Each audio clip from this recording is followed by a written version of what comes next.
কোন ওষুধ খেলে 2 মিনিটের জায়গায় 15 থেকে 20 মিনিট সেক্স করতে পারবো? রমজানুল মুবারক।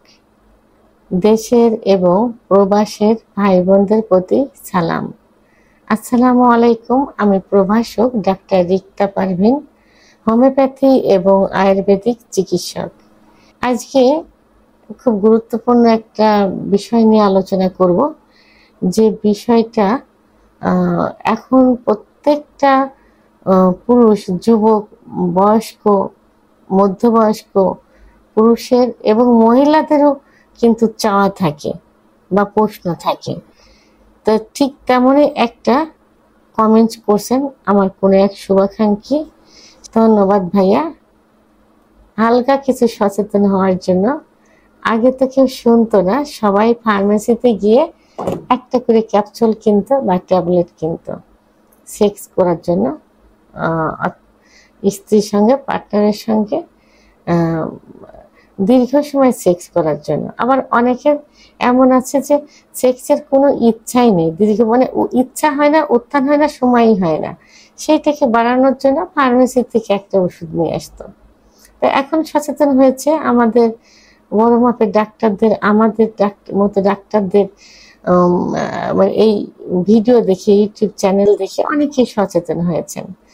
তো অনেক ভাইরা, অনেক বয়স্ক পুরুষরা বলে থাকেন যে ম্যাডাম এমন একটা ট্যাবলেটের নাম বলেন যে ট্যাবলেটটা খাইলে দীর্ঘ সময় সহবাস করা যাবে। আবার অনেক পুরুষ বলে যে এমন একটা ট্যাবলেট বলেন যে স্ত্রীকে খাওয়ালে স্ত্রী সেক্স করার ইচ্ছা হবে, অর্থাৎ তার স্ত্রীর সেক্সের ইচ্ছা নেই, সেক্সের আগ্রহটা বাড়ানোর জন্য। তাদের ধারণা নেই যে পুরুষের যেমন যৌন অক্ষমতা আছে, মহিলাদেরও যৌন অক্ষমতা আছে। পুরুষের যেমন সেক্স হরমোন আছে, মহিলাদেরও সেক্স হরমোন আছে। পুরুষের সেক্স হরমোন কমে গেলে, যৌন অক্ষমতা হলে যেমন ডাক্তারের প্রয়োজন হয়, মহিলাদেরও প্রয়োজন হয়। তো সেটা অনেকেই জানে না, অনেকের ধারণা যে মহিলাদের এমনই হয়। তো যাই হোক, এখন আমি যে বিষয়টা, মুখ্য যে বিষয়টা, সেটা হলো যে একটা ট্যাবলেট অনেকেই চেয়ে থাকে। তো এখন এই যে একটা ট্যাবলেট, এই একটা ট্যাবলেট হলো অন টাইম, কারণ একটা ট্যাবলেটে কখনো চিকিৎসা হয় না। পুরুষের যৌন অক্ষমতা হতেই পারে বা হয়, প্রত্যেকটা পুরুষেরই 30 বছরের পরে গিয়ে তাদের যে men sex hormone testosterone hormone, এই হরমোন কিন্তু কমতে থাকে। 30-এর পরে গিয়ে যে কোনো সময় হতে পারে। এখন 30 না, এখন 22, 23, 25 বছর বয়সের ছেলেদের, যুবকদেরও কিন্তু হচ্ছে। তো এখন এই যে সেক্স হরমোন কমে যাওয়ার পিছনে বিভিন্ন কারণ রয়েছে। 30-এর পরে যে সেটা হস্তমৈথুন, বিছনায় ঘর্ষণ, স্বপ্নদোষ। 30-এর পরে গিয়ে একটা পুরুষ অ্যাডাল্ট হয়, বিয়ে করে, ব্যবসা বাণিজ্য, চাকরি, ডায়াবেটিস, উচ্চ রক্তচাপ, হার্টের সমস্যা, বিভিন্ন সমস্যা হয়। এর যদি ঠিকমতো কন্ট্রোল না থাকে এই রোগগুলো, তাহলে যৌন অক্ষমতা হয়। আর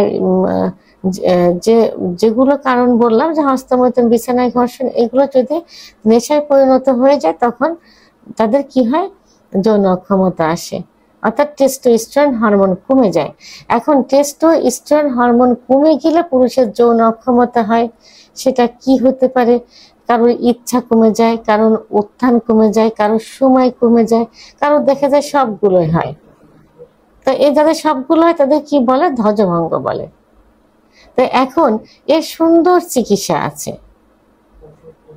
তো সেই চিকিৎসা নিলে এবং কারণগুলো নির্ণয় করে, সেই কারণগুলো বাদ দিয়ে, এবং যে রোগগুলো, ডায়াবেটিস, হার্টের সমস্যা, কিডনি, এগুলো যদি কন্ট্রোলে রাখা যায়, প্রপারলি ডাক্তারের চিকিৎসাধীন থাকা যায়, থেকে এই যৌন অক্ষমতার চিকিৎসা নিলে আবার কিন্তু পূর্বের অবস্থায় ফিরে আসে ইনশাল্লাহ।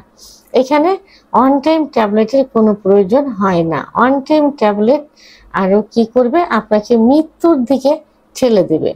অর্থাৎ অন টাইম খেলে প্রথমত আপনার কিডনির সমস্যা হবে, আর যাদের ডায়াবেটিস থাকে, হার্টের সমস্যা, কোলেস্টেরল থাকে, তাদের তো আরও সমস্যা বেশি হবে। কারণ ডায়াবেটিস থাকলে এমনি কিডনি এফেক্ট করার সম্ভাবনা দ্বিগুণ বেড়ে যায়। সেখানে যদি অন টাইম খাই তাহলে একটা খেলে আপনার কিডনি এফেক্ট করে। হার্টের সমস্যা থাকলে আপনি অন টাইম ট্যাবলেট খেলে আপনি স্ট্রোক করবেন। উচ্চ রক্তচাপ থাকলে আপনি স্ট্রোক করবেন। তাহলে এই ঝুঁকি কেন নেবেন? আপনার চিকিৎসা রয়েছে, আপনি চিকিৎসা নেন। অথবা যদি আপনার 1 মিনিট সহবাস করার পরে গিয়ে 2-3 মিনিট স্বামী এবং স্ত্রী পার্টনার যদি একই সঙ্গে যদি বীর্যপাত হয়ে যায় তাহলে সেটাই সুখের বীর্যপাত হলো। আপনি কেন অন টাইম খেয়ে 30-25 আধা ঘন্টার সময় বাড়াবেন? এতে কি হবে? আপনার এনার্জি লস হবে। আপনি আপনার পার্টনার অসহ্য হয়ে যাবে, সে আপনার লোড নিতে পারছে না। সে তো এটা করার কোনো প্রয়োজন নেই। আপনি 2-3 মিনিটে দুজনের হয়ে গেলে সেটাই সুখের মনে করতে হবে। তারপরেও যদি সমস্যা মনে হয় আপনি একজন ডাক্তার দেখাবেন, ডাক্তার আপনার চিকিৎসা দিবে, চিকিৎসা দিলে আপনি সুস্থ হয়ে যাবেন, আগের অবস্থায় ফিরে আসবেন। সে তো মরণঘাতী ট্যাবলেট অন টাইম খাওয়ার কোনো প্রয়োজন নেই। ভিডিওটি সম্পর্কে যদি কোনো মতামত থেকে থাকে অবশ্যই কমেন্টের মাধ্যমে জানাবেন।